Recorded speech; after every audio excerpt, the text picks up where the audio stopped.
to another Insider, and this week we're going to talk about websites.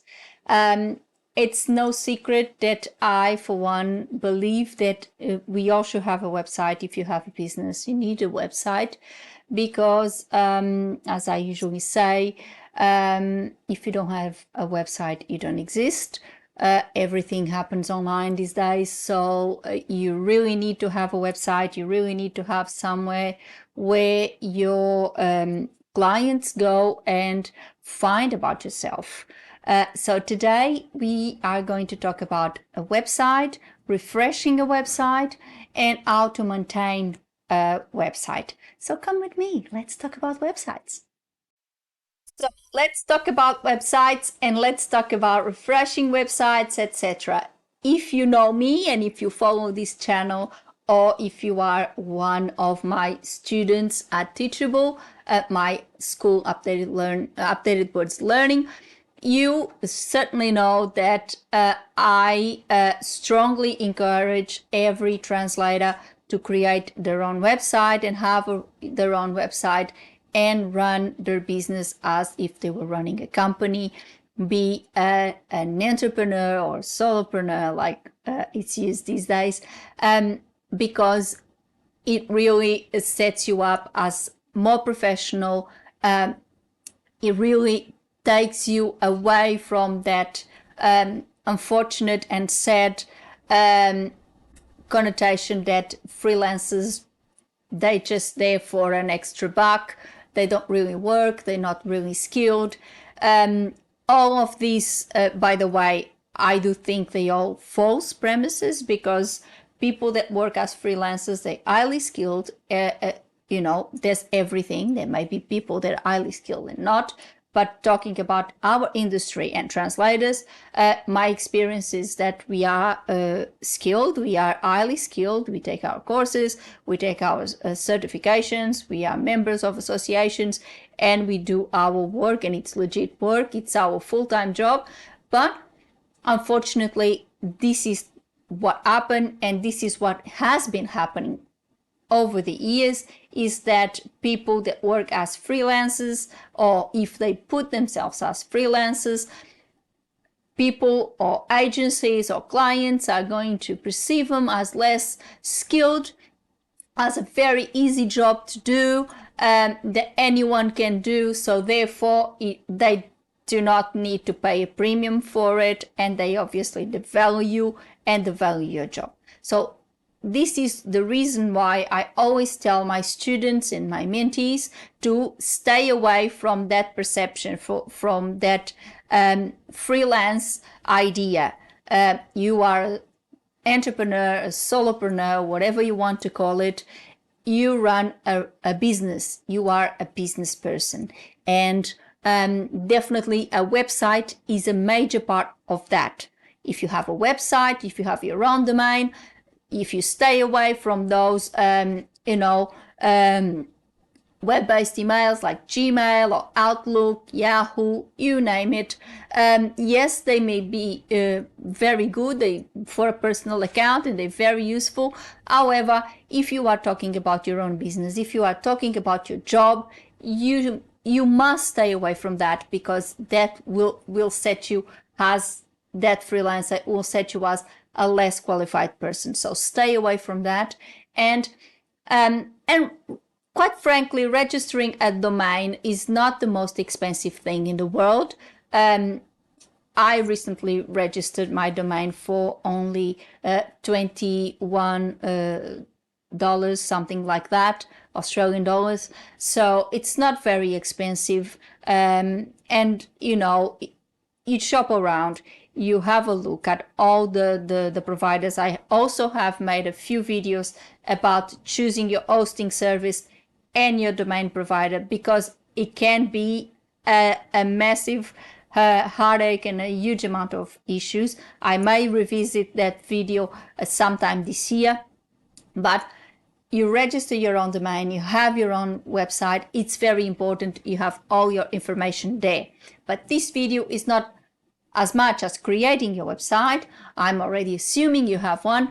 Is refreshing your website, That's another very important part. It's not just you create a business, you create your website, and then you sit on it forever. No, that is another big mistake that people sometimes do, and it also has a very negative effect, because if you have your website and let's say a possible client go there today and they see your website, and then if they go there in 2-3 years time and it's still the same thing, it's still the same content, what is going to happen is that person says, is this person still in business?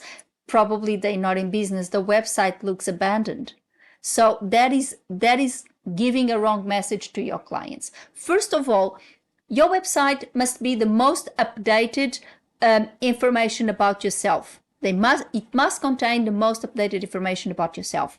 If you change your pricing, if you acquire a new qualification, if you acquire a new license, a new certification, anything, if you change your business hours, whatever, all changes that you make to your business, they must be stated on your website. That's your first point of contact.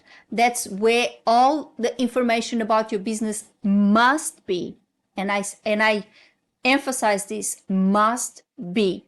It won't be correct that, for example, if you change your business hours, or if you change your specialization, for example, it would be very wrong if you have, let's say, on your pros profile, your new specialization, your LinkedIn, your Facebook or Instagram or whatever you might use, and your website still has the old one.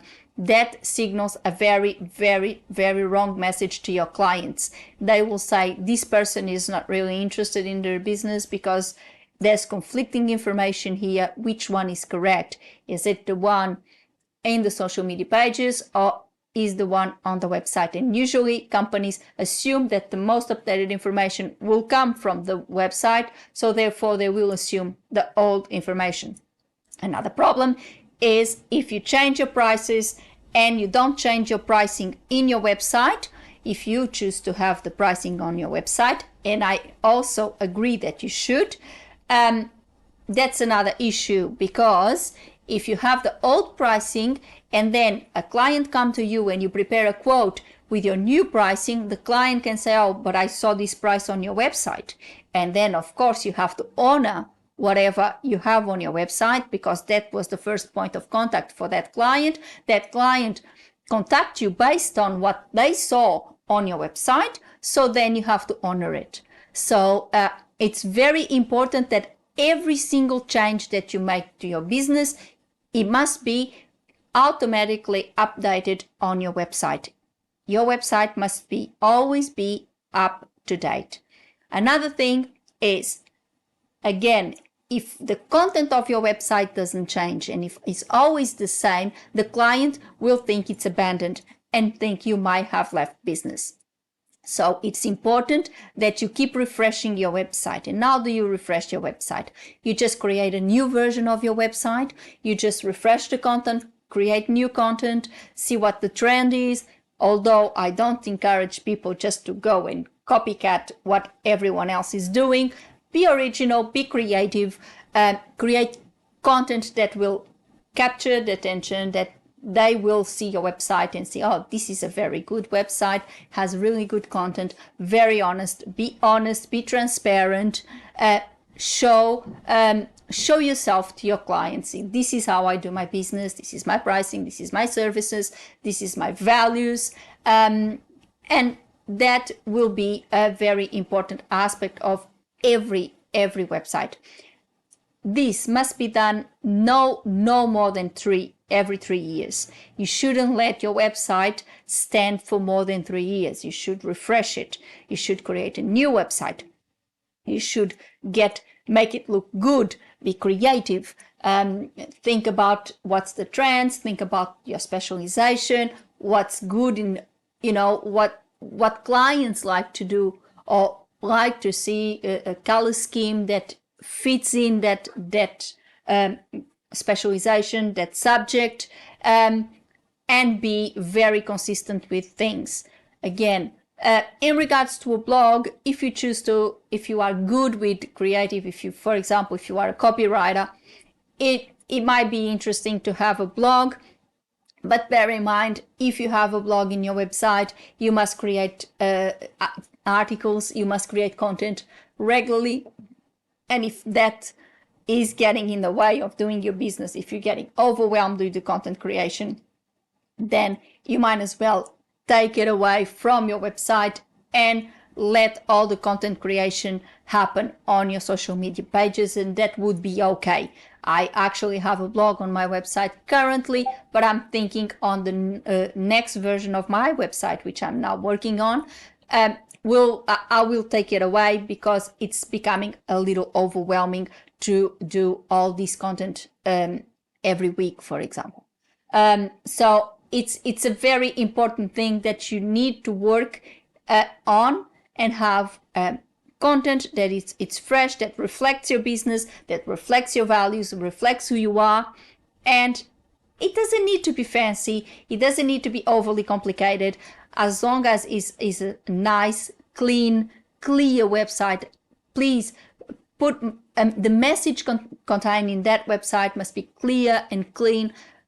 It must convey everything easily, so it's easy to navigate. The client can access and see in a few clicks, see what you do, get to the pricing, get to whatever they want easily, flowing, not because sometimes people tend to do overly complicated websites. Not as much these days. They over the time tend to become simpler and simpler, which I think is great. But before there used to be all this imagery and videos and this and that and pop-ups and all that, and that not only makes your website quite heavy to upload, but also it is also an issue when clients just want to go quick and see what you do, and that's it. So if you're gonna bombard them with messages and pop-ups and this and that and overly elaborated videos and things like that, you might put the client off. So make it simple, make it clear, make it clean. All you want is a space that tells your client what you do, tells your client your pricing, your values, etc., and a contact form so they can contact you. And that's all you need. It doesn't need to be overcomplicated. It just needs to be appealing, creative, and nice. So the client gets, that impression, oh, it's a very good website. This person really looks professional. That's what you need. So please, this is the basics of having a website. Keep it fresh, keep it updated. Whatever changes you make, you need to do it on your website. And no more than 3 years, every 3 years, please update your website and build a new one. Have a new version of your website, new content, and all the changes you want to make. I think that is a very important thing for any business person. So for today, I hope you liked this Insider this week. I hope you liked these ideas about a website. And really, it helped you understand that it's not complicated. It's nothing fancy or really hard to do. I did a few videos about this already in the channel, and obviously in my courses you can also access to that. You just need to create a website, and it's simple. These days you can use WordPress, which is what everybody does, and you can just do it as if you were just building a blog. They have beautiful templates that you can manipulate the way you like and create a website that you can call yours. So it's not that complicated. Everyone can do it. You don't need to be a web designer or anything like that to create something. But of course, if you want to invest and have a professional doing it for you, I strongly encourage that's also a very good option, because they have obviously other tools that we may not have, and they can create something slightly different and better, I would say. But having said that, doesn't mean that if you try to do it yourself, the outcome won't be good, because we don't really need, as I said, we don't really need overly complicated websites or overly fancy. We just need something simple that convey all our messages to our clients, and that I think we can create ourselves. I've been creating Updated Words website since we started, and I'm quite happy with my with the outcomes of my work, and I think you can do it too. Obviously, if you want to learn a little bit more about this, you can log in to my school, Updated Words Learning at Teachable, and you can enroll for my 3 courses individually, or you can group them up into plans. If you want the just the academic and the business side of things, you can go for the pro plan with 5 mentoring sessions. If you already have a business, so you don't need the academic part of translation, you just want the business side of things, you can go for the business course and the tools. And if you really want to, you're starting and you really want to have a complete overview of this job, you can go for the full mentoring program, which gives you access to the 3 courses and of course 15 mentoring sessions with me. So enroll today. And now I have activated Teachable as now the facility of Afterpay, so you can enroll today and pay later. Because you can use your Afterpay account or and actually pay the courses in very convenient installments. So this is a layer of convenience for you. So you can now enroll in any of my courses or plans and pay rather in convenient installments. So enroll today. Put a like on the video and subscribe the channel with a little click on the bell so you get a notification of a new insider every week. Before I go, I would like to thank you all for watching. See you next week. Thank you. Bye.